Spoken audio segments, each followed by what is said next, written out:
아멘. 네, 오늘의 말씀 제목은 당신은 당신의 이웃을 사랑하십니까? 입니다. 이걸 듣고 무언가가 떠오르신다면 저랑 동시대를 살아가고 있다는 거죠. 네, 고개를 끄덕이다 갑자기 거부하는 청년들이 일어났는데요. 그래서 여러분들이 이 룰을 혹시 모르시는 분들 계실까봐 설명해 드리면, 당신은 당신의 이웃을 사랑하십니까? 하면 이제 그 질문을 받은 사람이 네, 저는 뭐 안경을 낀 사람을 사랑합니다 하면 안경 낀 사람들이 자리 바꾸고, 뭐 이거 아시죠? 네, 잘 아시죠? 네, 그래서 지금 한번 해보려고 해요. 여러분들이 저한테 당신은 당신의 이웃을 사랑하십니까? 이렇게 질문하시면 제가 네, 저는 제 이웃을 사랑합니다 하면 어떤 이웃을 사랑하십니까? 라고 물으면 제가 사랑하는 이웃이 누구인지 말을 해보겠습니다. 할 수 있겠어요? 네, 송진수가 한번 대표를 해보겠습니다. 송진수가 제일 크게 답했으니까요. 송진수 질문을 좀 해주시겠어요? 네, 저는 이웃을 사랑합니다. 네, 저는 하나님을 믿는 이웃을 사랑합니다. 네, 자 이제 자리 바꾸시면 돼요. 안 바꾸는 사람은 하나님 안 믿는 거라고 생각하겠습니다. 이게 뭐지? 네, 하나님 믿는 사람은 다 자리 바꿔주세요. 네, 자. 그 얼굴 보고 고르는 거 아니죠? 네, 어디를 가면 좋을까? 네, 일단 자리를 바꿔주셔야 됩니다. 자, 자리를 조금씩. 네, 부장님 옆으로 가는 거 안 되고요. 네, 걸리셨어요. 네, 딱 걸리셨습니다. 네, 좋습니다. 네, 다은이만 빼고 다 바꾸셔야 돼요. 네, 좋습니다. 여전히 그 자리에 계신 느낌도 있지만 조금씩 바꿔주셨네요. 네, 자리를 바꾸고 이제 옆에 있는 사람 한번 보세요. 누가 있습니까? 네, 좀 어때요? 좀 생소한 사람이 옆에 있어요? 우리가 당신의 이웃을 사랑하려면 내가 있던 자리에서 좀 나와야지 가능합니다. 대부분의 사람들은 내가 살던 그 삶의 자리에서 늘 그대로 있으면서 내 아픔, 내 힘든 것, 내 상처에만 빠지고 몰입해서 다른 사람들이 어떠한 삶을 살고 있는지 잘 몰라요. 근데 우리가 다른 사람의 그 삶을 좀 돌아보고 다른 사람의 삶을 좀 사랑하려고 하면 어찌 보면 내가 늘 그냥 마치 여기에 나는 여기에만 있겠다라는 어떤 그 고집, 그 아집, 그 관념들을 좀 벗어나 버렸을 때 옆에 있는 사람이 보이게 되는 겁니다. 여러분들은 여러분들의 삶에서 어떻게 살아가고 계세요? 충분히 누군가를 사랑하며 살아가고 있습니까? 저는 이렇게 질문할 때 많은 분들 중에 이런 이야기 하시는 분들이 있어요. 저는 누구를 사랑하기가 어렵습니다. 왜냐하면 저에게 상처와 아픔이 있거든요. 네, 상처와 아픔이 있는 것 알고 있습니다. 그런데 이 상처가 잘 낫는 방법이 뭔 줄 아세요? 소독약을 막 붓고 연고를 발라야 돼요. 당장에는 아프거든요. 그런데 그렇게 해야 낫습니다. 그냥 아픈 대로 그대로 살면 그냥 흉지고 계속 상처진 대로 살아가는 거예요. 그렇기 때문에 우리 안에 내가 어떠한 사랑으로 인해서 누군가를 사랑하고 섬기는 일 때문에 내가 상처와 아픔이 있다는 것은 누군가를 사랑하는 삶에 있어서는 핑계입니다. 특별히 하나님 믿는 사람은 그래요. 하나님은 이 일을 우리에게 해도 되고 안 해도 되는 선택의 문제로 주지 않으셨고 반드시 해야만 하는 일로 주셨습니다. 그래서 하나님을 믿는 사람들, 그리스도인들은 피곤합니다. 나 하나 살기도 벅찬데 누군가를 굳이 사랑하며 살아가야 하니까요. 근데 잘 생각해 보세요. 전지전능하신 하나님, 이 세상을 창조하신 하나님, 그 하나님을 여러분들이 믿고 그 하나님의 자녀로 살고 있는 그 대단한 혜택이라는 표현조차도 감히 쓰기가 부족한 그 삶을 살고 계시면서 누군가를 사랑하는 삶 하나 더 하기 어렵다, 나는 하지 않을 거예요 라고 한다라는 것은 제가 봤을 때는 그건 너무 이기적인 거 아닌가요? 여러분들이 누군가를 사랑하는 삶을 통해서 반드시 하나님은요, 하나님의 사랑을 알게 하세요. 혹시라도 여기 계신 분들 중에 저는 하나님의 사랑을 잘 모르겠어요 라고 하신다면요, 그 방법을 알려드릴게요. 누군가를 한번 정말로 진심으로 사랑해 보세요. 이것은 이성을 말하는 게 아닙니다. 누구든지 내가 정말로 사랑하고 싶은, 사랑해야만 하는 그러한 사람을 한번 잘 둘러보시고 어떤 한 사람을 선택해 보는 거예요. 저는 예를 들면 그것이 제 남편입니다. 제 엄마이고요. 그리고 저와 함께 사역하는 동역자들입니다. 그분들을 보면서 사랑하려고 고민하고 노력합니다. 잘 들여다보면 왜 사랑해야 되는지, 사랑할 수밖에 없는 이유, 그리고 그 사람에게 내가 사랑해 줄 수 있는 어떠한 방법들을 찾아가게 되거든요. 그것을 위해서 우리는요, 방금 하신 것처럼 자리를 좀 바꾸는 일이에요. 이렇게 내가 늘 앉아있는 그 자리에서 조금 자리 바꾸는 거 사실 어렵죠. 근데 왜 어렵습니까? 그 자리세 낸 적 없으시잖아요. 여러분들의 자리 아니잖아요. 근데 그만큼 우리가 어떤 신앙적으로 삶을 살아감에 있어서 내가 납득되지 않는 일은 도저히 하지 않으려고 하는 불순종, 또 내가 굳이 하지 않아도 된다, 왜 내가 그 일을 해야만 하는 필요가 뭐야 라고 생각하는 어떤 그런 나의 무언가를 따지는, 나의 수지를 따지는 어떠한 그 모든 것들은 사실은 하나님을 신앙하는 삶에서 굉장히 방해가 됩니다. 조금은 바보가 되세요. 하나님이 하라고 하는 것을 좀 따지지 말고 물어보지 말고 일단 한번 해보는 겁니다. 해보고 나서 하나님 이거 정말 어려운데요? 어려운데 왜 하라고 하셨어요? 그 다음에 질문하는 거예요. 그럼 하나님이 왜 하라고 했는지도 알려주실 거예요. 그리고 어떻게 하면 되는지도 알려줄 겁니다. 근데 우리가 대부분 하나님이 하라고 했는데 하지조차 않아요. 그러니까 하나님이 왜 하라고 했는지, 또 내가 전혀 할 수 없는 것을 하나님이 능력과 지혜를 주시면 어떻게 해내게 되는지조차 기대하거나 소망하지 않는 겁니다. 그래서 여러분들에게 부디 이 사랑하는 삶, 당신의 이웃을 사랑하는 삶을요 도전해 보시기를 좀 권면을 드립니다. 오늘은 선교와 관련된 설교 두 번째 주예요. 지난주에 이어서 두 번째 주 설교입니다. 지난주에 제가 설교를 하고 나서 잠을 못 잤어요. 왜 이렇게 어려웠지? 저희 헤더십은 저와 늘 대화도 많이 나누기 때문에 제가 얼마나 고민하는지 가장 잘 아는 분들이기도 합니다. 헤더십들이 그러더라고요. 목사님 오늘 진짜 힘들었죠? 라고 얘기하더라고요. 제가 일주일 동안 생각해 봤어요. 내가 왜 이렇게 힘들었을까? 근데 그 답을 오늘에 알았습니다. 사실은 좀 고백해 본다면 제가 그 선교에 대한 설교를 하면서 저조차도 제가 꼭 해야 되는 일이라고 생각하지 못했던 것 같아요. 그러니까 제가 자꾸 동기부여를 제 스스로에게 못해서 자꾸 헤맨 거예요. 도대체 왜 해야 되지? 근데 이번 주 말씀을 준비하면서 왜가 아니라 무조건 해야 되지, 그것으로 귀결되면서 그러고 나니까 말씀이 좀 정리가 되더라고요. 무조건 해야 되는 일입니다. 무조건. 하나님을 믿는 사람이 무조건 해야 하는 일은 두 가지입니다. 하나님을 사랑하는 것, 이웃을 사랑하는 것. 이 두 가지, 특별히 하나님을 사랑하기 때문에 이웃을 사랑하고, 그래서 우리가 이웃에게 해야 하는 일이 바로 선교라는 것이죠. 그 일로서 오늘 말씀을 좀 한번 보시면 좋을 것 같아요. 오늘 우리가 아주 잘 아는 말씀입니다. 선한 사마리아인의 비유죠. 이거는 세상 사람들도 잘 알고 있는 이야기입니다. 그런 법도 있잖아요. 선한 사마리아인의 이야기를 한번 좀 같이 나누면서 오늘 우리의 삶에서 우리가 어떤 누군가를 사랑하는 삶에 대해서 좀 고민하는 시간이 되시면 좋겠고요. 부담되는 시간도 되시면 좋겠고요. 일주일 동안 이 말씀이 잊혀지지 않았으면 좋겠습니다. 누가복음 10장 25절부터 오늘은 쭉 한 절 한 절 같이 보려고 하니까요. 말씀을 좀 펴놓고 같이 보시면 좋겠습니다. 누가복음 10장 25절부터 시작을 해보려고 합니다. 어떤 율법교사가 일어나 예수를 시험하여 이르되 선생님 내가 무엇을 하여야 영생을 얻으리이까? 라고 이렇게 질문을 했어요. 내가 무엇을 하면 영생을 얻을 수 있습니까? 여기에서 이 율법교사는요 서기관을 말합니다. 그러니까 이제 율법에 대해서 잘 알고 있는 사람이에요. 근데 이 서기관이 예수님께 질문을 했는데 내가 무엇을 해야 영생을 얻습니까? 라고 질문한 겁니다. 그런데 이 질문에서 앞부분에 보면요 이렇게 나와요. 예수를 시험하여 이르되. 그러니까 이 질문의 목적은 나왔습니다. 어떻게 해야 영생을 얻는지가 궁금해서 물어본 게 아니고 예수님을 시험하려고 물어봤다라는 거예요. 그러니까 왜 시험을 하려고 했을까요? 일단은 그때 당시에 예수님에 대해서 그렇게 인정하지 않았던 거가 하나 있을 거고요. 또 하나는 내가 이 율법에 있어서는, 이 율법 지식에 있어서는 내가 정말로 잘 알고 있다 뿐만 아니라 난 완벽하게 실천하면서 살고 있다라는 어떤 영적인 교만과 자신감이 너무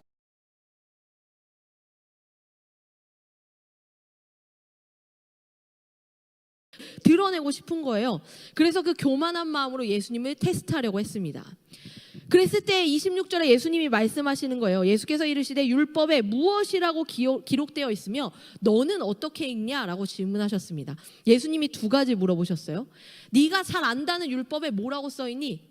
그리고 너는 그걸 어떻게 읽니? 너는 그걸 어떻게 읽냐? 당신은 그걸 어떻게 읽냐라는 말은요, 네가 써있는 내용을 너는 어떻게 알고 있고 그걸 너는 어떻게 살고 있냐라는 거예요. 이해가 되십니까? 우리가 성경을 읽을 때도요 사람마다 같은 성경을 읽고 조금씩 다르게 해석하는 거 아세요? 내가 살아내고 내가 읽어내는 방식으로 성경을 보는 거죠.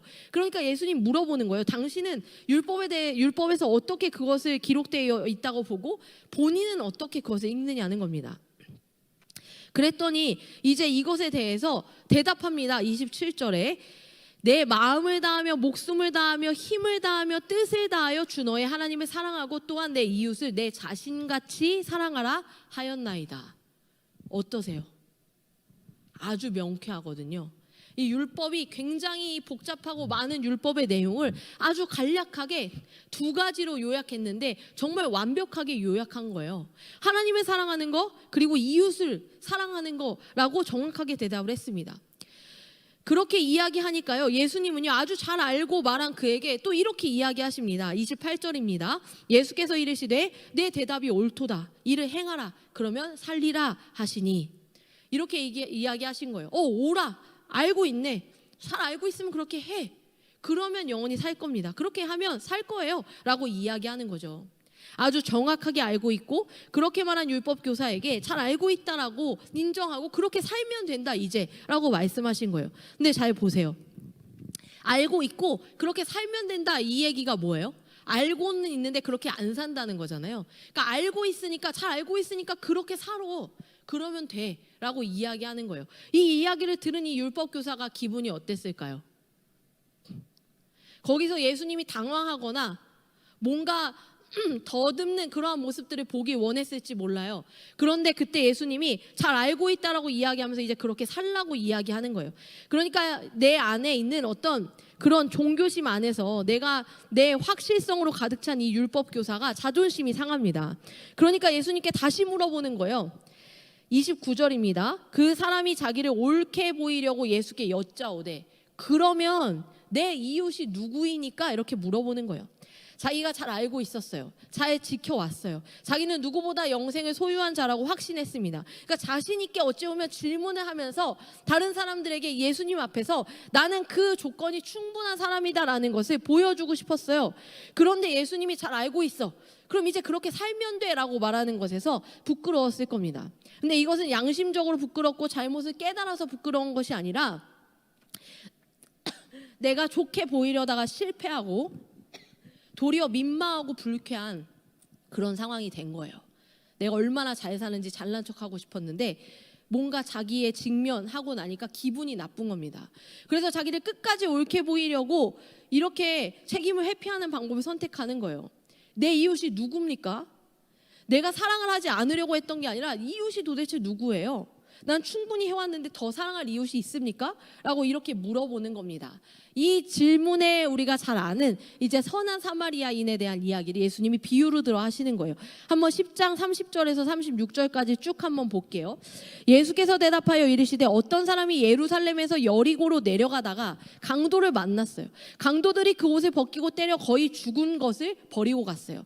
예루살렘에서 여리고로 내려가는 길은요 굉장히 많이 내려가요.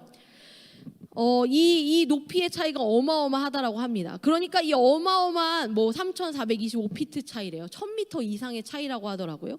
그러니까 이 대단한 높낮이로 인해서 굉장히 구불거리고 비탈지고 곧지 못한 그러한 어려운 길이기 때문에 그 안에 이 동굴들도 있고 큰 바위들도 있고 길 자체가 좋지 않다라는 거예요. 그러니까 거기에 얼마든지 강도들이나 이런 나쁜 사람들이 숨어 있다가 해할 수 있는 아주 최적의 조건 을 가지고 있어요. 도망가기도 어려운 상황인 거죠. 그곳에서 이 어떤 한 사람을 강도들이 때리고 죽기 직전까지 그렇게 만들어 놓는 겁니다. 그때 31절이요. 한 제사장이 그 길로 내려가다가 그것을 보고 피하여 지나가고 32절 또 이와 같이 한 레위인도 그곳에 이르러 그를 보고 피하여 지나갔어요. 이 제사장이랑 레위인 둘 다 종교와 관련된 이러한 종교와 관련된 이런 리더들입니다. 존경받는 사람들이고 많은 이들이 따라야 하는 그러한 사람들인데요. 이 사람들이 그것에 다 지나간 거예요. 지나간 거.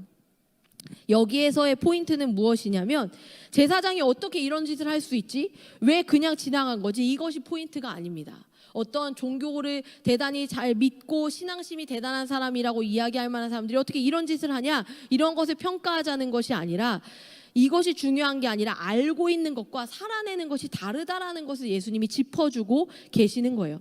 그런데 그때 이 율법을 잘 알고 있는 성직자 계층의 사람들도 그냥 이렇게 지나갔는데, 그때 누가 이곳을 그냥 지나가지 못하냐면 33절이죠. 어떤 사마리아 사람은 여행하는 중에 거기 이르러 그를 보고 불쌍히 여겨 가까이 가서 기름과 포도주를 그 상처에 붓고 싸매고 자기 짐승에 태워서 주막으로 데리고 가서 돌보아주고, 그리고 나서 그 이튿날이라고 하니까 하루가 지난 거예요. 하루 동안 돌보았어요. 그리고 이튿날이 돼서 주막 주인에게 데나리온 2를 내어주면서 이르되 이 사람을 돌보아주라. 비용이 더 들면 내가 돌아올 때 갚겠다. 이 데나리온 2는 거의 한 2주간 기본적으로 숙식을 할 수 있는 비용이에요. 그걸 내고서 부족하면 내가 더 줄 테니 안 낼까봐, 돈이 없을까봐 덜 베풀지 말고 충분하게 이 사람을 보살펴주고 있으라고 안심시킵니다. 그렇게 이야기하고 그가 이제 갈 길을 가는 거죠. 그리고 예수님이 물어봤어요. 네가 생각할 때는 이 세 사람 중에서 누가 강도 만난 자의 이웃이 되겠냐라고 이렇게 비유를 들어서 설명하고 물어보신 겁니다. 사마리아인은 선하고 유대인은 악하다, 이런 비교적인 차원으로 예수님이 말씀하신 것이 아닙니다. 그렇게 이 본문을 보면 안 되고요. 여기에서의 포인트는 뭐냐면 혈통, 출신, 직업에 상관없이 이 죽어가는 사람을 살리기 위해서 힘쓴 자가 누구냐라는 겁니다. 율법을 알기만 하고 실천하지 않는 사람과 행동으로 사랑을 실천하는 사람을 대비하여 예수님이 보도록 하신 거예요. 잘 알고 있어. 율법을 너무 잘 알아. 근데 그것과 내가 정말로 사랑을 실천하는 것, 이것의 차이가 뭐냐라고 물어본 겁니다. 이렇게 비유를 말씀하시고 나서 예수님이 율법교사에게 누가 이웃이 되겠냐라고 물어보셨어요. 누군가의 이웃이 된다는 것이 어떠한 삶이냐, 예수님이 말하고 싶었던 포인트는 여기 있습니다. 그럼 잘 보세요. 아까 이 율법교사는 뭐라고 물어봤죠? 뭐라고 물어봤습니까? 앞에 구절들을 한번 보면요, 그러면 내 이웃이 누구이니까 이렇게 물어봤어요. 그러니까 이 율법교사의 포인트는 어디에 있습니까? 이웃이 누가 나의 이웃이 될 만한 자냐 아니냐, 이것의 기준이 있는 거예요. 내가 이웃에 대해서 평가하고 판단하는 것, 누가 이웃이라고 말할 수 있는지 그것에 초점을 맞추고 있습니다. 다시 말하면 내가 이웃이 되어줄 만한 사람에게 나는 사랑을 베풀겠다라는 거죠. 근데 예수님이 말한 건 뭐냐면 누가 이 강도 만난 자의 이웃이 되겠냐고 물어보는 거예요. 예수님의 관점은 누가 이웃이냐를 결정하는 것이 아니라 누가 이웃이 될 수 있냐라는 걸 물어보는 거예요. 이웃이 되는 삶이 뭐냐는 거예요. 이웃의 기준을 물어보시는 것이 아니라 이웃이 되는 삶이 뭐냐. 우리의 초점이 여기에 있어요. 여러분들 어떻게 생각하세요? 여러분들이 삶을 살아가면서 이 사람을 내가 이웃으로 여길만 한가 아닌가, 그것만 보지 않으세요? 이 사람을 내가 섬길만 한가? 이 사람을 내가 사랑할 만한가? 이 사람을 내가 존경할 만한가? 이 사람과 내가 함께 같이 상종할 만한가? 우리는 여기에 초점이 있다라는 거예요. 근데 예수님은 그게 중요하지 않다라는 거예요. 그 판단은 너희의 몫이 아니야. 판단을 할 수가 없어. 판단은 우리가 할 수 있는 지혜가 없어서가 아니라 판단 자체를 하지 말라는 겁니다. 이런 사람이든 저런 사람이든 이웃이 되어주라는 거예요. 그래서 너희들이 고민해야 할 지점은 뭐냐면 누가 이웃이 될 만한가가 아니라 이웃이 되어주는 삶은 어떤 삶이냐, 그것을 고민하라는 거예요. 그리고 그것을 알고 그렇게 살라는 게 예수님의 포인트라는 겁니다. 그래서 이 사람이 이야기합니다. 이 사람이 이르되 자비를 베푼 자입니다 라고 37절에 이야기해요. 그리고 예수님이 말씀하세요. 예수께서 이르시되 가서 너도 이와 같이 하라 라고 이야기하십니다. 자비를 베푼 자입니다 라고 고백한 이 사람에게 너도 그럼 가서 해라, 이렇게 해 라고 이야기하시는 거죠. 율법의 전문가이고 잘 알고 또 내가 율법대로 잘 살고 있다라고 자부하는 이에게 예수님이 말씀하십니다. 진짜 신앙이 무엇이냐라는 겁니다. 우리는 모두 잘 알고 있어요. 사실은 여러분, 우리가 진리는 영원히 변하지 않는다라고 하잖아요. 우리 찬양 중에 있지 않아요? 풀은 마르고 꽃은 시드나 주의 말씀은 영원해. 찬양은 기똥차게 잘합니다. 그 주의 말씀은 영원해. 무슨 얘기냐면요, 시대가 바뀐다고 바뀔 수 없는 건 주의 말씀이라는 겁니다. 그럼 잘 보세요. 하나님의 사람은요, 시대가 바뀌어도 바뀔 수 없는 주님의 말씀을 시대가 바뀌었다고 안 지키면 안 된다는 거예요.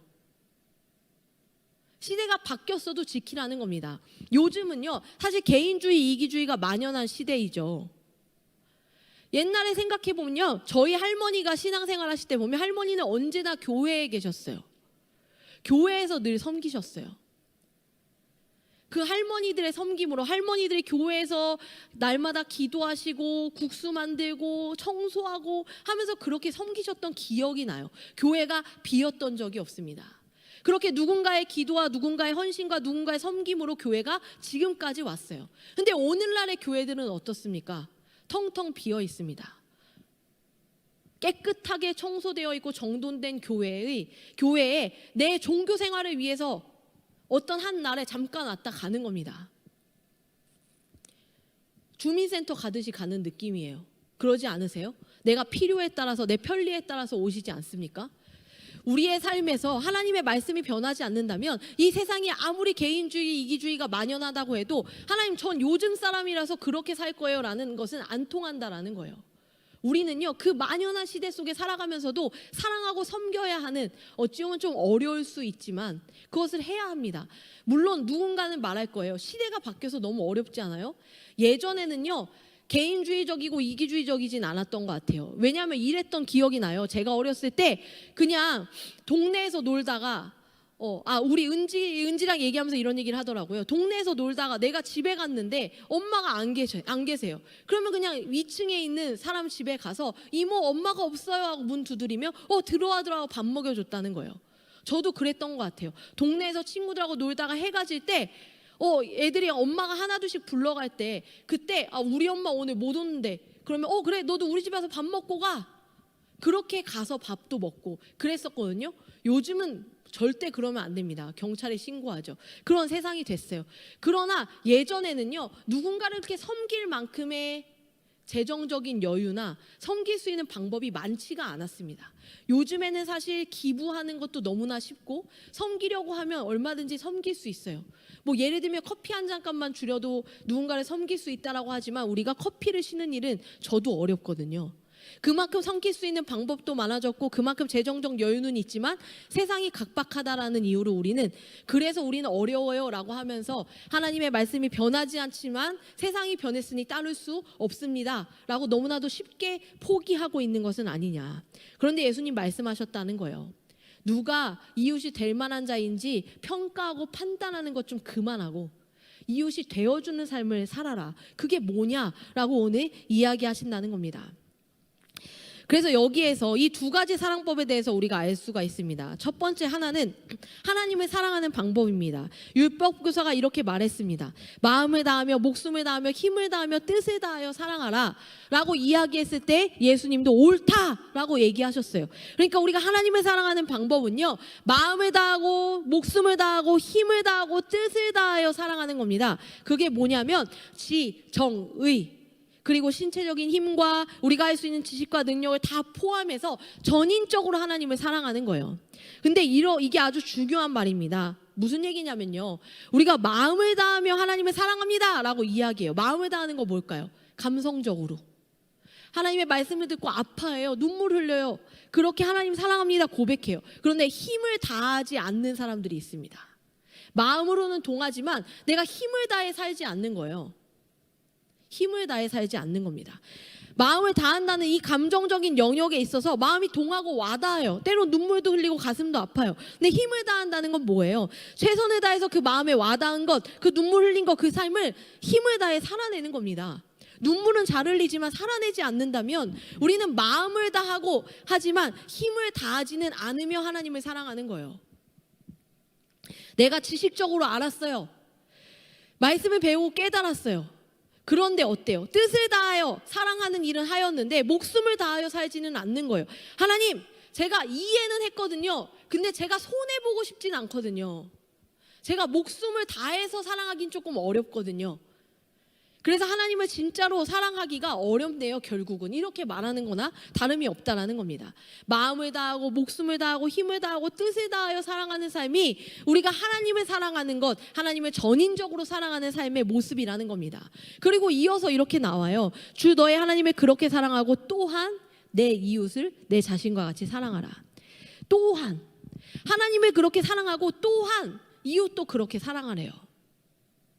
이웃도 그렇게 마음을 다하고 목숨을 다하고 힘을 다하고 뜻을 다하여 사랑하라는 겁니다. 너 자신을 사랑함과 같이. 우리가 우리 자신을 어떻게 사랑하죠? 절대 사랑하고 받아들일 수 없는 자기에 대해서는 마음을 다해서 받아들이잖아요. 내가 하는 일은 다 옳고 남이 하는 일은 그런 거, 그거 뭐라고 말하죠? 내로남불이라고 말하잖아요. 나는 내가 하는 건 다 이해가 돼요. 내가 하는 건 다 이유가 있어요. 근데 남이 하는 짓은 도저히 이해가 안 되는 일이 우리가 교회 안에서도 얼마나 많습니까? 물론 자기를 사랑하는 것도 어려운 사람들 많이 있어요. 그런데 자기를 사랑하지 못해서 아파하고 자기를 온전히 받아들이지 못해서 힘들어하는 그 마음처럼 우리가 이웃을 사랑하지 못해서 아파하고 이웃을 위해서 살지 못하는 삶으로 인해 괴로워하는 마음을 갖는 것이 우리의 몫이라는 거예요. 그리고 그 사랑이 온전하지 못하더라도, 완벽하지 않더라도 그 사랑을 실천해 나가는 것이 필요하다라는 겁니다. 이웃을 사랑하는 것 또한 이렇게 마음을 다하고 힘을 다하고 뜻을 다하여 사랑하는 것이 우리의 삶이어야 하는 거예요. 사마리아 사람이 그렇게 했습니다. 볼까요? 제사장과 레위인이 강도 만나 죽게 된 사람을 보고 피하여 지나갔지만 사마리아 사람은 이렇게 했어요. 먼저 마음을 다하여 사랑했어요. 마음을 다하여 어떻게 사랑했어요? 불쌍히 여겼어요. 마음을 다한 거죠. 지나갈 수 있었습니다. 근데 불쌍히 여기는 마음을 가졌어요. 그리고 그렇게 죽어가는 사람에게로 다가갔습니다. 그래 보살피려는 마음이 있었던 거예요. 그리고 그 사람을 어떻게든 살려보려고 했어요. 강도가 도사리는 곳, 어디선가 강도가 훔쳐보고 있을 수도 있어요. 오, 저놈도 잡아야겠다. 뭐예요? 목숨을 건 거죠. 목숨을 다해서 사랑하는 겁니다. 그리고 가지고 있던 기름과 포도주를 상처에 부어서 치료하는 일들을 했습니다. 응급조치를 한 거예요. 그리고 자기 짐승에 태워 주막으로 가서 하룻밤을 같이 자며 돌보아주고 또 돈을 내어주면서 그렇게 그 일들을 위해서 힘을 다해서 도왔습니다. 그러니까 뜻을 다하여 사랑하는 것, 거기에서 더해서 이제는 이 사람이 어떠한 뜻을 다했냐, 이 뜻이라는 것은 원문에서 보면 원어적인 표현으로 보면 사고와 계획하는 능력을 지칭하는 말이라고 되어 있는데, 그러니까 이 사람이 보고요, 이 강도 만난 자에게 어떠한 도움이 필요하겠는가를 생각하고 계획하고, 아, 내가 이렇게 해서 내가 2주 정도 지낼 수 있는 비용을 좀 지불하고 다녀와서 추가로 지불할 수 있으면 좋겠다. 그쯤이면 내가 돌아올 수 있겠다. 그쯤이면 이 사람이 회복될 수 있겠다. 이 사람에게 필요한 것들을 자기가 생각해 보는 겁니다. 주도 면밀하게 세심하게 계획하고 실행한 겁니다. 근데 여기서 우리가 고민할 것이 있습니다. 많은 교회들이, 그리스도인들이요, 누군가를 돕는 삶을 실천하기 위해서 애를 쓰는 것을 보지만, 그런데 이 뜻을 다하는 부분에서 부족함을 느낄 때가 있어요. 방법도 좋아요. 돈도 많을수록 더 많은 교회들이 더 많은 일들을 해내기도 합니다. 그런데 이웃을 사랑하고 돕는 삶에서 중요한 것은요, 이웃에게 포인트가 있어요. 자, 보세요. 힘을 다하는 일 나에게 있죠. 내가 힘을 다하는 거잖아요. 마음을 쏟는 일 나에게 있어요. 그죠? 그리고 목숨을 거는 일 나에게 있는 겁니다. 근데 뜻을 다하는 일은 뭐냐면 상대방을 보는 거예요. 상대방에게 어떠한 것이 지금 필요하냐. 때로는 도움이 내가 봤을 때 너무 필요하지만 상대방이 도움을 필요로 하지 않을 때 내가 도와주려고 나서는 것도 잘못된 겁니다. 그 사람이 지금 누군가의 도움, 누군가가 나를 위하여 하는 어떤 한마디가 나에게 전혀 필요하지 않을 때가 있는데, 내가 볼 때 내가 이 말 한마디 해주면 힘이 나겠지 하면서 건넨 한마디가 어찌 보면 더 불편함을 줄 수도 있다라는 거예요. 그러니까 우리가 철저히 내 중심으로 누군가를 살피고 돕는 일조차도 우리는 여기서 고민해야 한다라는 거예요. 이웃이 필요로 하는 것, 이웃에게 지금 필요한 것, 그 필요를 찾고 그 필요를 채우는 것이 포인트입니다. 선교사님들이 선교를 할 때 그렇게 하세요. 지역의 필요를 찾는 일로부터 시작합니다. 이 지역에 무엇이 필요한가? 제가 언젠가 이제 강의를 들었는데요. 양평에 있는 책보고 가게라는 어떤 책방, 동네 서점을 차리신 선교사님이시자 목사님들의 이야기였어요. 그분들 책방직이라고 부른대요. 동네 사람들이 목사님인지 몰랐다라고 하더라고요. 근데 그분들이요, 원래 선교사님인데 이제 목사로서 이 땅 가운데 들어와서 어떤 목회를 해야겠다라고 생각하고 교회를 개척하려고 하는 과정 속에서 하나님이 선교지에서 선교 사역을 하듯이 하는 방식으로 지혜를 주셨다는 거예요. 그래서 어떤 지역이어야 합니까부터 시작했답니다. 그냥 내가 있는 곳이 아니라, 또 땅값이 싼 곳이 아니라 기도하면서 땅을 찾다 보니 양평까지 가게 되었는데, 양평이라는 곳이 어떠한 곳인가를 처음부터 조사를 했대요. 인구는 몇 명이지? 이 인구의 연령대가 어떻게 되지? 이들이 그래서 필요로 하는 게 뭘까? 그렇게 하다 보니까 양평에 지금 젊은 부부들이 굉장히 많이 유입되고 있고 또 그들의 어린 자녀들이 오고 있다는 겁니다. 그리고 그들에게 무언가 많은 것들이 필요한데, 특별히 양평이라는 지역의 젊은 세대들은 많이 오고 있지만 교육적으로 좀 더 많은 지원들이나 서비스되는 것들이 필요하겠다라는 그 필요를 찾았다는 거예요. 그래서 서점을 세우고 그냥 책만 파는 것이 아니라 그곳에서 아이들이 와서 책을 읽고 교육을 받고 세계관, 가치관 교육을 받고 함께 같이 토론하는 그러한 교육의 장을 만들어가고, 그렇게 온 사람들이 주일날에도 왔는데 이곳이 교회였어요 하면서 이제 같이 어울려서 예배드리고, 이미 목사님이 아니라 책방지기로 알게 된 관계에서 주일날 함께 같이 설거지하고 밥 먹으면서 예배를 드리게 되었다는 이야기를 제가 들은 적이 있습니다. 어떠한 것에서 시작하냐? 필요로부터 시작한다라는 거예요. 그것이 바로 이 뜻을 다하여 사랑하는 일입니다. 그리고 우리 교회가, 우리가 누군가를 도왔다, 단기 선교를 가서 이런 성과를 냈다, 해마다 이런 곳에 가고 있고 우린 이런 업적을 내고 있다. 교회는 너무 이것에 심취해서는 안 된다는 겁니다. 정말로 필요한 일이 맞나요? 우리가 사진 몇 장 이러한 사역 했는데요, 이게 아니라요, 정말로 필요한 일인지, 그렇다면 어떤 것이 필요한지를 찾아보는 일이 정말로 필요하다라는 겁니다. 자, 그럼 하나님을 사랑하고 이웃을 사랑하는 거 어떠세요? 듣고 나니까 기분 나쁘시죠? 뭐야, 되게 어렵잖아. 근데 어떻게 하라는 거야? 이런 생각 들지 않으세요? 어렵죠. 이게 가능하다고 하는 건가? 라고 하실 수도 있습니다. 자, 이제 여기서 고백해 볼게요. 저도 어려워요. 저도요, 저의 이웃이 될 만한 사람이 누구인지 저 그거 되게 판단 잘하거든요. 저는 누구에게나 친절한 것 같지만 사실은요, 제 안에 기준이 명확해서 제가 정말 사랑하는 사람을 대하는 것과 적당히 사랑하는 사람을 대하는 것과 사랑이 없는 사람을 대하는 것의 차이가 확연합니다. 제가 여러분들을 보면서 누구야 하는 건 되게 사랑하는 거예요. 그런데 적당히 사랑하는 사람 사랑하지 않는다면 이렇게 지나가겠죠. 오늘 밖에서 이렇게 하고 사랑을 여러분들에게 나눠 보겠습니다. 그게 저의 사랑의 표현이거든요. 그럴 때마다 제가 움찔움찔해요. 나도 모르게 이 사랑의 차이가 너무 내 삶에 드러나고 있구나. 내가 너무나도 사랑하기 마땅한, 사랑하고 싶은, 내 눈에 너무나도 만족스러운, 내 눈에 너무 기쁨이 되는 사람에게만 내 사랑이 흘러가고 있는 것은 아닌가라고 고민하는 겁니다. 교회 안에서도 그렇습니다. 우리가 누군가에게 이웃이 되어주는 삶이 무엇인가 보다도 언젠가 이웃이 될 만한 사람을 고르다 보니까요, 교회 안에서도 어때요? 이렇습니다. 아주 친절해요. 겉으로 보면 매우 친절하고 나이스한 곳이 교회입니다. 그래서 이 교회 너무 친절한데, 너무 나이스한데, 시스템 대단히 잘 세워져 있는데, 게다가 전통성도 있어, 시설도 프로그램도 완벽한데, 모든 사람이 미소 짓고 따뜻하게 대해줘, 정말 좋은 교회야 라고 해서 왔습니다. 그렇게들 교회를 찾아가요. 그런데 그 친절함 뒤에 무엇이 있죠? 이러한 것이 있어요. 친절하시죠? 근데 딱 여기까지만이에요. 자, 이제 당신이 우리 교회에 들어올 만한 사람인지 이제 당신이 증명해 보세요. 당신은 어떤 사람이죠? 우리에게 이웃이 될 만한 사람입니까?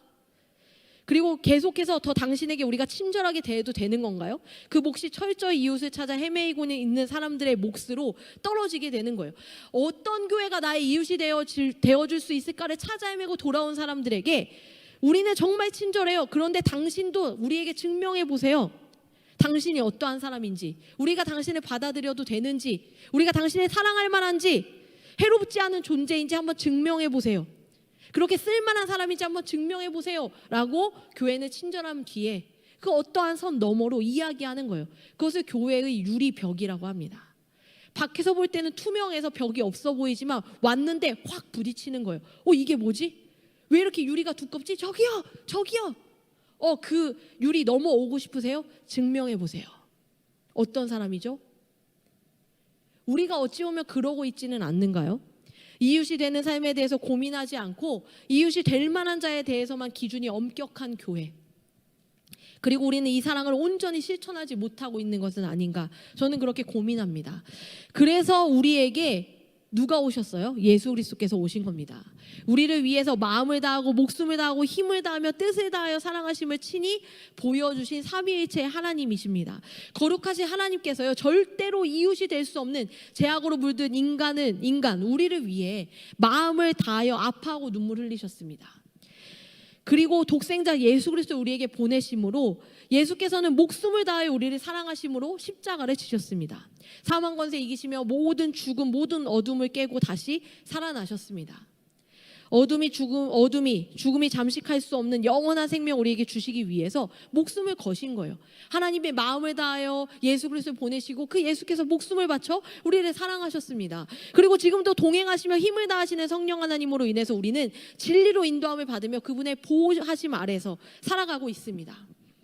하나님은 사랑하는 인간, 당신이 친히 창조하시고 보시기 좋으셨던 그 사랑하는 인간이 죄악으로 인해서 무참히 무너졌을 때 다시금 그 형상을 회복시키기 위해, 그래서 하나님과 닮아서 하나님과 교제하며 영원한 행복을 누리며 살아갈 수 있도록 하시려고 뜻을 다하여 생각하셨어요.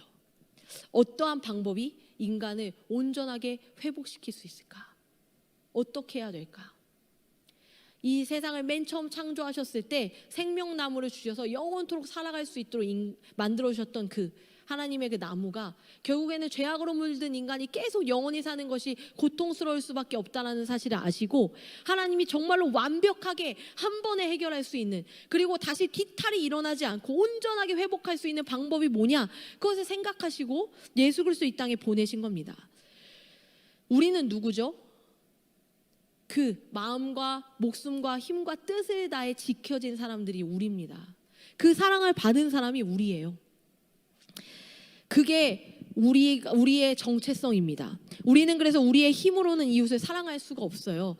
그게 사실입니다. 그러나 우리는 그 사랑을 받은 자들이기 때문에 할 수 없지만 해야 하는 사명이 우리에게 있습니다. 삼위일체 하나님이 마음을 다하며 목숨을 다하며 힘을 다하여 뜻을 다하여 우리를 사랑하셨기에 그 사랑이 우리의 베이스가 되는 거예요. 우리가 그런 말 아세요? 사랑을 받아본 사람이 사랑할 수 있다. 이것을 우리가 늘 항상 인간의 사랑으로 생각해요. 그러니까 이렇게 말하는 거예요. 내가 엄마 아빠에게 어렸을 때 사랑을 많이 받아본 아이들이 이성교제 안에서 또는 친구관계 안에서 사랑을 잘한다, 이렇게 얘기하거든요. 근데 제가 보면요, 정말로 목숨을 걸고 복음을 전하는 그러한 분들 중에 어렸을 때 그렇게 부모님께 사랑받지 못한 사람 되게 많아요. 그러니까 이 하나님의 사랑이라는 것이 무엇이냐면, 그 하나님, 누구에게나 평등한 부모님이 아니고 때로는 어떠한 사랑하는 친구들, 내가 철저히 내 삶에서 친구 하나 없이 외롭게 살아온 사람이라 인간의 사랑을 알지 못한다고요?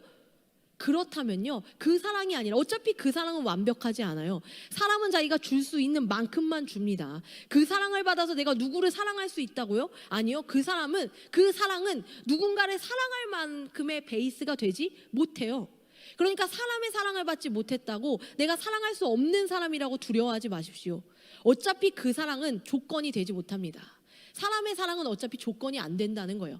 그렇다면 사람을 사랑할 수 있는 사랑은 어디서 나오냐? 우리를 위하여 마음, 목숨, 힘, 뜻을 다하여 사랑하신 하나님의 사랑으로부터 나오는 겁니다. 그 사랑은 저와 우리 모두에게 동일하게 있다라는 거예요. 그 사랑을 우리가 받은 사람들입니다. 우리는 그럼 어떻게 하면 될까요? 우리로 하여금 온전히 누군가를 사랑할 수 있는 삶으로 인도에 가실 하나님을 의지하며 그 사랑을 외면하지 않고 그 사랑에 반응하며 살아가면 돼요. 하나님, 저는 능력이 없어요. 그래서 저는 그렇게 하고 싶지 않아요 라고 말할 때에도 하나님이 나를 믿어봐. 한 발 내딛어봐. 한번 사랑을 표현해봐. 상처가 올 것 같니? 내가 함께 할게. 이 사랑은 내가 함께 너와 도울 거야. 걱정하지 마. 너의 힘으로 하는 거 아니야.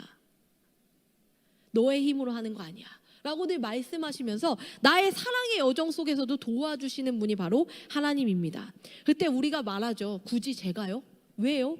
라고 우리가 말하게 됩니다. 그러나 그것이 아니라 그 사랑이 혹시라도 여러분들에게 부담으로 온다면, 은혜로 온다면, 빚으로 다가온다면 그 사랑을 누군가에게로 흘려보내세요. 왜 부담되는 줄 아세요? 그냥 내가 누구에게도 흘려보내지 않고 나 혼자 갖고 있으니까 낑낑거리는 겁니다. 이것을 흘려보내면요, 분명히 내가 가진 거 누구에게 줬는데 더 풍성하게 채워지는 것을 경험합니다. 그 사람에게 나타나는 예수 그리스도의 생명으로 인해서 내가 그것을 누릴 수 있게 되는 겁니다. 부담스러웠던 사랑이 감격의 사랑으로 바뀌어서 돌아오는 것을 경험할 수 있어요. 죄성으로 인해서 죄책감 때문에 내 것이 아닌 것 같아서 이 사랑을 온전히 누리지 못하는 사람들이 있습니다. 하나님의 사랑이요, 저는 죄성이 너무나도 많아요, 전 너무 죄악된 삶을 살고 있는데요 라고 말하면서 그 하나님의 사랑을 온전히 누리지 못하는 사람이요, 이제 그것을 누군가에게 베풀어주고 흘려보냄으로 말미암아 다시 온전히 내 것으로 돌아와요. 그리스도인들에게는 그 사명이 있다라는 겁니다. 이 시대를 살아가고 있는 사람들에게 제3지대가 되어줄 사명이에요. 아까 제가 여러분들에게 당신의 이웃을 사랑하십니까? 하면서 자리를 바꾸라고 했잖아요. 자리를 바꾼 그곳이 여러분들의 3지대가 되길 바랍니다. 여러분들이 늘 계신 곳이 아니라요, 누군가의 3지대가 되어줄 그 사명을 좀 기억해 보시면 좋을 것 같아요. 어디에도 기댈 곳이 없고 누구도 믿을 수 없는 세상 속에서 믿어주는 사람이 되어주고 믿을 만한 사람이 되어주고 기대의 교회가 되어주는 겁니다. 왜 교회에서조차 믿을 만한 사람이 되어주지 못하는 거예요? 왜 다른 사람들을 아프게 하고 다른 사람들을 힘들게 합니까? 내가 세상 밖에서 아직 그거 할 용기가 없으면 교회에서 한번 연습을 해보세요. 믿어줄 만한 사람이 되는 것, 신뢰할 만한 사람이 되는 것, 어떻게 하면 될까요? 한번 여러분들에게 물어볼게요. 여러분들은 어떤 사람 신뢰하십니까? 어떤 사람 믿으시죠? 저는요, 저에게 물어보신다면 저는 나에 대해서 이렇다 저렇다 평가하지 않는 사람 믿습니다. 나에 대해서 제대로 알지도 못하면서 이런저런 말 하는 사람 안 믿습니다. 적어도 나를 좀 알고 나를 좀 기다려주는 사람, 대부분 모든 사람은 그런 사람을 신뢰합니다. 그럼 여러분들이 그러한 사람이 되어주시라는 거예요. 적어도 순 안에서, 교회 안에서, 이 안에서도 서로를 평가하고 잣대질하고 서로에 대해서 이런저런 말하는 것이 아니라요, 서로를 위해서 신뢰할 만한 사람이 되어주는 그것을 먼저 우리 안에서 하고 또 세상 가운데 나아가 그러한 이들로 제3지대가 되어주는 겁니다. 평가와 비교 속에 살아가면서 자기를 증명해내면서 살아가는 이 세상 속에서 교회가 똑같이 우리한테 와서도 증명해 보이라고 하는 것이 아니라 존재로 받아들이고 수용하는 사랑을 보여야 할 곳이 교회이고 우리이고 나라는 겁니다. 이 제3지대의 사명을 우리가 가지고 있습니다. 이 시대는 도시를 반영합니다. 세계 인구를 살펴본 결과 도시에 거주하는 사람들이요, 모든 인구의 70%가 넘는다고 하더라고요. 그러니까 절반이 훨씬 넘는 이 세계의 인구가 도시에 거주한다는 거예요. 그러니까 다시 말하면 대부분의 인간의 삶과 관련된 모든 문제가 이 도시로부터 나옵니다. 모든 문제를 안고 사람들이 도시로 몰려들었거든요. 어떠한 문제일까요? 나의 공허가 채워질 수 있을까? 나의 가난이 해결될 수 있을까? 나의 외로움이 사라질 수 있을까? 그러나 그 해답을 찾아서 우리는 도시에 몰려들었지만 다시금 이곳에서 공허하고 다시금 더 가난해지며 다시금 외로움에 시달리며 여전히, 아니 이전보다 더 큰 갈급과 상실감으로 허덕이며 살아가고 있습니다. 여러분들은 어떠세요? 여러분과 저처럼 우리 모두 그렇게 살고 있지 않습니까? 예수 그리스도를 믿고 소유한 우리들도 이렇게 힘듭니다. 그런데 그 예수를 모르는 사람들은 얼마나 더 두렵고 얼마나 더 갈급할까요? 누굴 믿어야 할지도 모르지 않겠어요? 누구에게 기도해야 할지도 모르지 않겠어요? 그들에게 제3지대가 되어주는 일이 우리의 몫이라는 겁니다. 왜 제가요 하나님? 당신이니까요. 예수의 피값으로 새 생명을 얻은 당신이고 저니까요. 누구에게 그걸 맡길 수가 없다라는 거예요. 엄마는요, 자식을 키워내야 돼요. 엄마니까요. 왜 제가요? 엄마잖아. 왜 제가요? 그리스도인이잖아. 그 사랑 아는 사람이잖아. 그럼 누가 하니? 라고 오늘 우리에게 말씀하신다는 겁니다. 동네를 돌아다니다 보면 문구점이나 편의점 같은데 이런 표시가 있습니다. 한번 그림 보여주실래요? 아동 보호 지킴이 집, 아동 안전 지킴이 집, 이런 거 보신 적 있으세요? 어린이들에게 문제가 발생했을 때 이런 표시가 있는데 어디든 어린이들이 달려 들어가면 도움을 받을 수 있다는 거예요. 이 역할을 하겠다고 지역사회와 지역의 경찰서와 협력을 맺은 곳들은 다 이 표시가 있습니다. 문구점, 편의점, 약국, 이런 곳들이죠. 생각해보면요, 어린이들이 문제가 발생했을 때는 누구든지 그들을 도와주어야 맞습니다.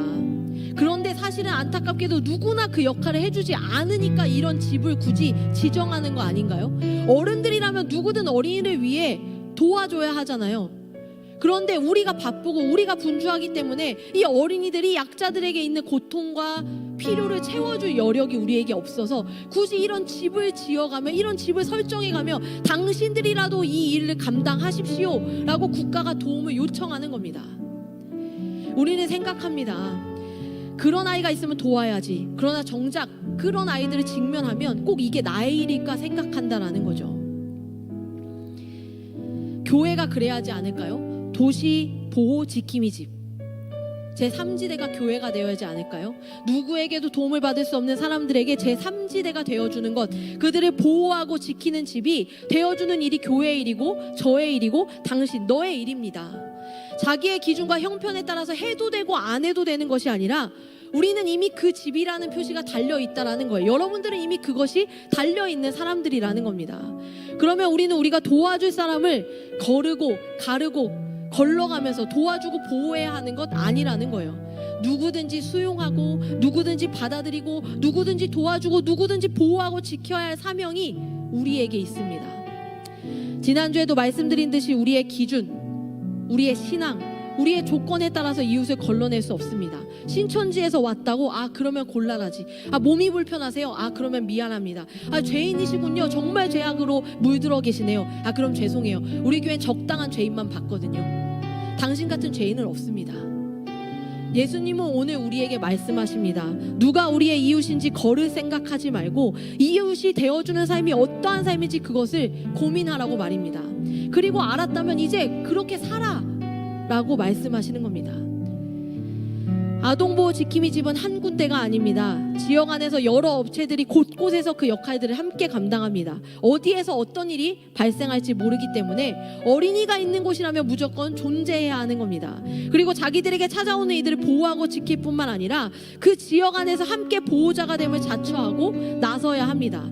교회도 마찬가지입니다.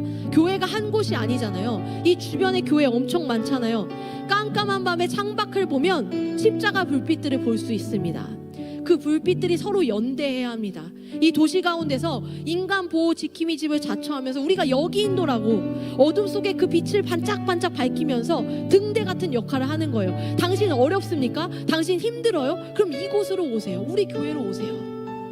어디로 가야 할지 몰라서 헤매이는 이들에게 여기로 오면 된다라고 말하는 겁니다. 여기 제3지대가 있다라고요.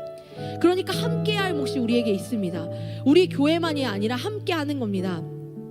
이 지역에도 아까 말씀드린 대로 여러 교회 있어요. 한번 돌아다녀 보시면 한 6, 7개 있습니다. 그 교회들은 서로 경쟁 관계가 아닙니다. 더 많은 성도를 유치하고 더 많은 행사를 하는 그러한 교회, 우리 교회 사람 많고 너네 교회 사람 없니? 이게 중요한 것이 아니라는 거예요. 우리 교회든 너네 교회든 이 지역 안에서 우리는요, 사람들에게 마음을 다하며 목숨을 다하며 힘을 다하며 뜻을 다하며 그들을 보호하고 지키며 그들의 이웃이 되어줄 수 있어야 합니다.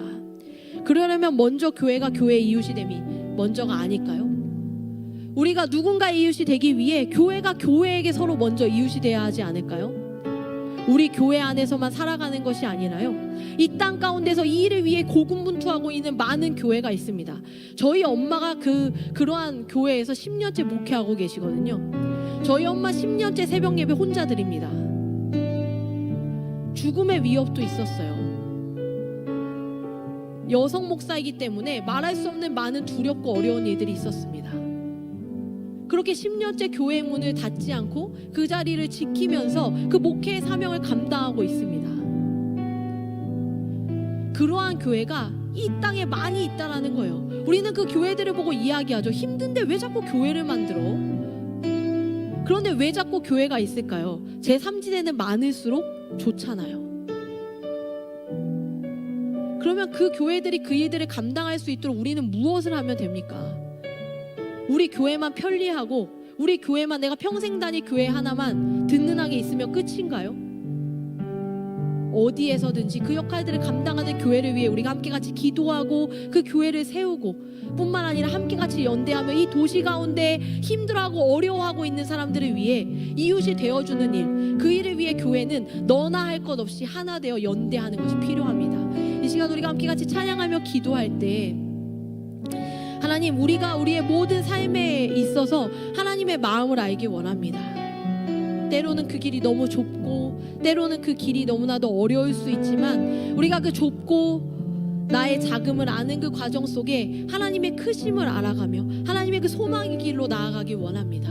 그렇게 함께 같이 손잡고 이웃이 되는 삶, 제3지대가 되어주는 삶, 또 이 땅 가운데 많은 교회를 위해 함께 울어주고 아파할 수 있는 삶, 그리고 많은 이들에게 예수 그리스도를 전할 수 있는 그 삶을 감당할 수 있도록 하나님, 나는 너무 작지만 크신 하나님이 그 사랑을 알게 하여 주시옵소서.